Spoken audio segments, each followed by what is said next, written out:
তাওয়াফ করা অবস্থায় দোয়া করলে কবুল হয়। জামজামের পানি খেয়ে মা উ জামজাম লিমা শুরিবালা, যেই নিয়তে জামজামের পানি খায় ওই নিয়ত কবুল করে কে? মুজদালিফায় দোয়া আল্লাহ কবুল করেন, মাতাফে কবুল করেন, মুলতাজামে কবুল করেন। কাবা ঘরের হাজরা আসওয়াদের কর্নার, কাবা ঘরের দরজা, দুই জায়গার মাঝখানে একটা জায়গা আছে, এটার নাম মুলতাজাম। এইখানে হয় ধাক্কা ধাক্কি, সুযোগ হলে ওইখানে দাঁড়িয়ে ওইখানে টাচ করে শরীর লাগিয়ে দোয়া করবেন, কবুল করবে কে? কিন্তু সুযোগ পাওয়া যায় না। এক মাওলানা সুযোগ পাইছিল ধাক্কা ধাক্কি করে কোন রকম গেছে, যে একটা দোয়া করছে আল্লাহর কাছে, আল্লাহ জীবনে যা দোয়া করছিলাম আর যা করবো সব কবুল করে নাও। এই দোয়া করার সাথে সাথে খাইছে এক ধাক্কা, খাই অনেক দূর, কাম হয়ে গেছে, সমস্যা নাই। দোয়াটা কি করছিল? কি করেছিল? আল্লাহ জীবনে যত দোয়া করেছি আর যত দোয়া করব সব তুমি কবুল করে নিও। একটা দোয়া করছে না, মুলতাজাম ধরে কয় দোয়া করছে? এক দোয়া। কারণ কয়টা চাবে ওখানে? আল্লাহ এটা দাও ওইটা দাও, চাওয়ার সময় আছে ওইখানে খালি ধাক্কা ধাক্কি। এজন্য উনি একটা চাইছে, আল্লাহ যা জীবনে চাইছিলাম আর যা চাবো সব তুমি কবুল করে নিও, এটাই চাই, আর কিছু চাই না। সুবহানাল্লাহ পড়তে পারলেন না? শেষ কথা বলি এবার, দোয়া কবুলের 5টা শর্ত। এই কথা বলে আজকের আলোচনা শেষ। সবাই এবার অনেক খুশি। কয়টা শর্ত? জোরে বলেন। ধৈর্য আছে মাশাআল্লাহ, ওঠে নাই তেমন। মাঝে মাঝে একটু ধমক দিয়ে যাতে না ওঠে, বেশি বিশৃঙ্খলা করে ফেলে। এখন আবার ঠান্ডা হয়েছে। কয়টা শর্ত মনে থাকবে? এই যারা বলেন দোয়া কবুল হয় না, দেখেন নিজেদের সাথে মিলে কিনা। এই 5টা শর্ত যদি পাওয়া যায় মুহূর্তেই আপনার দোয়া আরো সে যে নক করবে। 1 নাম্বার শর্ত আকলুল হালাল, হালাল খাওয়া। কি খাওয়া? আমরা দুইটাই খাই, হালালও খাই হারামও খাই। বেশি খাই কোনটা?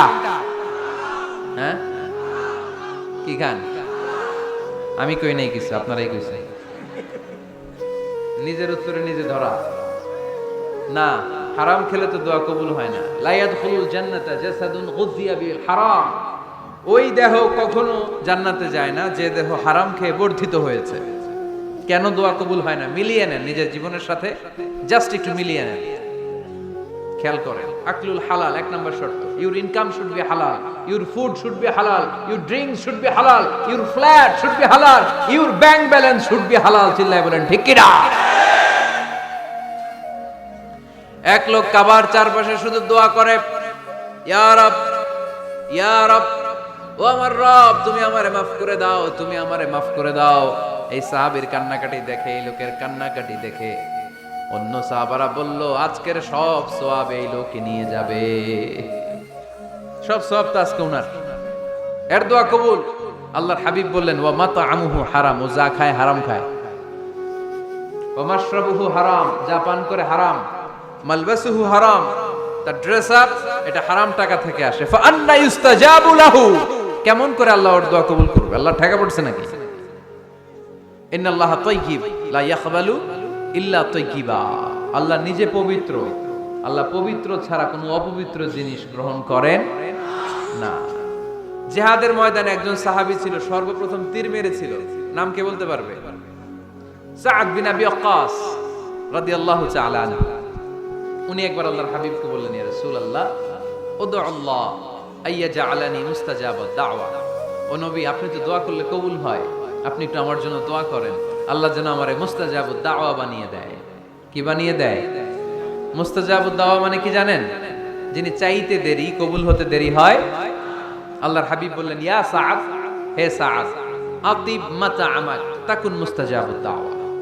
সাআদ, তুমি যেটা খাবে এটা হালাল খেও, হালাল খেলেই তুমি মুস্তাজাবুদ দাওয়া। সুবহানাল্লাহ পড়বেন না? আকলুল হালাল শারতুন লিকবুলি দুআ, দোয়া কবুলের প্রথম শর্ত। হারাম খেয়ে দোয়া করলে ওই দোয়া কখনো কবুল হবে। 2 নাম্বার শর্ত, দোয়াটা করতে হবে একজনের কাছে, তিনি কে? চাইতে হবে একজনের কাছে, তিনি কে? মসজিদে যে আল্লাহর কাছে চাইলেন, দরবারে যে বাবার কাছে চাইলেন, দোয়া কবুল কবুল হবে? হবে। চাইতে হবে একজনের কাছে, তিনি কে? অন্য কোথাও যেন আমরা না চাই। মাজারে যে যাওয়া যায় না, মাজার জিয়ারতের জন্য যাবেন, যে সালাম দিবেন, নিজের জন্য দোয়া করবেন, কবরে শুয়ে থাকা লোকটার জন্য দোয়া করবেন। ওখানে কিছু চাওয়া যাবে? চাইবেন কার কাছে? দুইটা গেল শর্ত। 3 নাম্বার, ইয়াকিন থাকতে হবে যে আমার দোয়াটা কবুল হচ্ছে। যখন দোয়া করবেন আপনার এই বিশ্বাস থাকতে হবে, আমার রব আমার ফরিয়াদ শুনছে, তিনি আমার কথা শুনতে পাচ্ছে, আমি চাওয়া মাত্রই তিনি সব দিয়ে দিতে পারে, এবং আমার রব আমাকে ফিরাবে না, তিনি দিবেনই। এরকম ইয়াকিন থাকতে হবে। উদু আল্লাহ ওয়া আনতুম মুকিনুনা বিল ইজাবা, এমন ভাবে দোয়া করো যে তুমি সুনিশ্চিত এই দোয়া কবুল হবেই। এই নিশ্চয়তা নিজে নিজে নিয়ে নেবে। আল্লাহর উপর ভরসা কম আমাদের, এই ভরসা জাগে না যারে উনি দিবেনই নিশ্চিত আমি। আপনি নিশ্চিত হলে পেয়ে যাবেন নিশ্চিত। আপনার মধ্যে যদি সন্দেহ, হায় রে কবুল হয় না, না হয়, ওই দোয়া জীবনেও কবুল হবে না, ঠিক কিনা? 4 নাম্বার শর্ত, সালাতু আলা রাসূলিল্লাহ, আল্লাহর হাবিব সাল্লাল্লাহু আলাইহি ওয়াসাল্লামের উপর দুরূদ পড়া। কুল্লু দুআ মাহজুব মাওকুফুন বাইনাস সামাই ওয়াল আরদ, আমরা যা দোয়া করি সব আকাশ জমিনের মাঝখানে পেন্ডিং হয়ে থাকে। মা লাম ইউসাল্লা আলাইহি, আল্লাহর হাবিব বললেন যতক্ষণ না আমার উপর দুরূদ শরীফ পড়া হয়। আওয়াজ করে সবাই পড়েন সাল্লাল্লাহু আলাইহি ওয়াসাল্লাম। আল্লাহর হাবিব সাল্লাল্লাহু আলাইহি সাল্লামের উপর দুরূদ না পড়লে ওই দোয়া কঠিন কালে আল্লাহ কবুল করেন, আকাশ জমিনের মাঝখানে পেন্ডিং। মেসেজ করেছেন আপনার বন্ধুকে, আপনার মোবাইলে টাকা নাই, মেসেজটা কি হয়ে থাকে? পেন্ডিং, তাই না? যখনই টাকা ঢুকাবেন সাথে সাথে সেন্ড, আপনার সব দোয়া পেন্ডিং হয়ে আছে আকাশ। আজকে দুরূদ করে দিবেন, সব সেন্ড, মুআল্লাক, সব ঝুলে থাকে। মাহজুবুন মুআল্লাকুন বাইনাস সামাই ওয়াল আরদ, মনে থাকবে ভাইরা। 5 নাম্বার সর্বশেষ শর্ত হলো মুওয়াফাকাতুদ দুআ বিদ দাওয়াব। শুধু দোয়ায় কাজ হয় না, দোয়ার সাথে মাঝে মাঝে দাওয়ারও দরকার আছে না নাই? দোয়াও লাগবে, দাওয়াও লাগবে, ঠিক কিনা? আপনার ছেলের জন্য আপনি দোয়া চাইতে আসলেন, হুজুর দোয়া করেন। অনেকে কলম নিয়ে আসে আমাদের কাছে, কলম। আমি ভাবছি আমারে গিফট করবে, পরে কয় না গিফট না, ফুদিয়া দেন। ফুদিয়া দেন কেন? আমার ছেলের পরীক্ষা, আপনার ফু পাইলে গোল্ডেন এ প্লাস। আমি কই সর্বনাশ, লেখাপড়া না করলে ডবল জিরো পাবে, দোয়ায় কাজ হবে না। আগে পড়াশোনা করতে হবে, তারপরে দোয়ায় কাজ হবে, ঠিক কিনা? দোয়াটা ভ্যালিউ অ্যাড করে, ইট অ্যাডেড দ্য ভ্যালিউ। কিন্তু আগে লাগবে লেখাপড়া, আগে লেখাপড়া। অসুস্থ হয়েছেন, খালি দোয়া চাইতেছেন, চিকিৎসা নেয়া বড় সুন্নাহ। আল্লাহর হাবিব সাল্লাল্লাহু আলাইহি ওয়াসাল্লাম অসুস্থ হলে চিকিৎসা নিতেন, সুবহানাল্লাহ পড়েন। দোয়ার সাথে দেওয়া লাগবে। এক ছেলে পীর সাহেব হুজুরের কাছে দোয়া চাইছে, হুজুর আমার সন্তান নাই, আল্লাহ যেন একটা ছেলে দেয়, দোয়া করেন। হুজুর দোয়া করছে, ছেলে হয় নাই। পরের বছর আবার দোয়া, হুজুর দোয়া করেন আল্লাহ যেন ছেলে দেয়, ছেলে হয় নাই। 3য় বছর আইসা বলে, হুজুর দোয়া করেন, ছেলে হয় নাই। পীর সাহেব হুজুর মনে মনে কয় ঘটনা কি, ওর ছেলে হয় না কেন? জিজ্ঞেস করলো, বাবা তুমি কি বিয়ে করছো? কয় না, বিয়া তো করি নাই। পীর সাহেব হুজুর বললেন, আগে বিয়েটা তো করবি, তারপরই না সন্তান। তো বিয়ের পর্বটা তো সারো, তবেই না সন্তান পাওয়া যাবে, ঠিক কিনা? দোয়ার সাথে দেওয়া লাগে।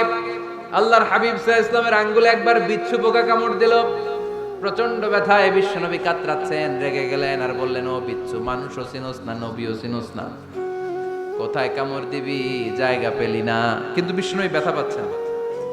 আম্মা জান আয়েশাকে বললেন রাদিয়াল্লাহু তাআলা আনহাকে বললেন, লবণের পানি নিয়ে আসো, গরম দাও, ঢালো। উনি আরাম পাচ্ছেন আর সূরা ইখলাস পড়ে ফু দিতে লাগলেন, ফাতিহা পড়ে ফু দিতে লাগলেন। গরম পানি ঢালা শেষ, ফু দেওয়া শেষ, আঙ্গুলের ব্যথাও। দেখছেন কি কম্বিনেশন? দোয়াও লাগে, সাথে সাথে কি লাগে? দাওয়াও লাগে। দোয়া আর দাওয়া দুইটার সমন্বয়ে আপনাকে সফলতা দিবে কে? সফলতা একজনই দেয়, তার নাম, জোরে বলতে হবে, তিনি কে? ব্যবসা যদি মন্দা থাকে, ব্যবসায় সফল হতে চান, সফলতা এনে দিবে কে? বিসিএস পরীক্ষা দিচ্ছেন, রিটেনে পাশ করেন না, পাশ করায় দিবে কে? বিয়ের ব্যবস্থা হচ্ছে না, ব্যবস্থা করে দিতে পারে কে? পাসপোর্ট জমা দেয়া, হুজুর ভিসা লাগে না, হুজুর কিচ্ছু করতে পারবে না, করতে পারে একজন, চিল্লায় বলেন তিনি কে? এজন্য বিপদে আপদে সব সময় আমরা ভরসা রাখবো আমাদের আল্লাহ রাব্বুল ইজ্জা ওয়াল জালালের উপর। আল্লাহর কাছে আমরা বেশি বেশি চাইবো, আল্লাহ ছাড়া কারো দরবারে আমরা হাত পাতি না, চিল্লায় বলেন ঠিক কিনা? আমরা ফকির একজনের দরবারে, ঘাটে ঘাটে আমরা ফকির হইতে রাজি না, আমরা একজনের দরবারে ফকির। দরবারটা কার? দোয়া একটা শিল্প, যে টিপসগুলো শিখাইলাম আজকে, এগুলোর আলোকে আমরা যেন দোয়াটাকে আত্মস্থ করতে শিখি, যাতে দোয়া করার সাথে সাথে এই দোয়া আরো সে কবুল হয়ে যায়। আল্লাহ আমাদের সবাইকে কথাগুলো বুঝার ও আমল করার তৌফিক দান করো। আল্লাহুম্মা আমিন। রব্বানা যালামনা আনফুসানা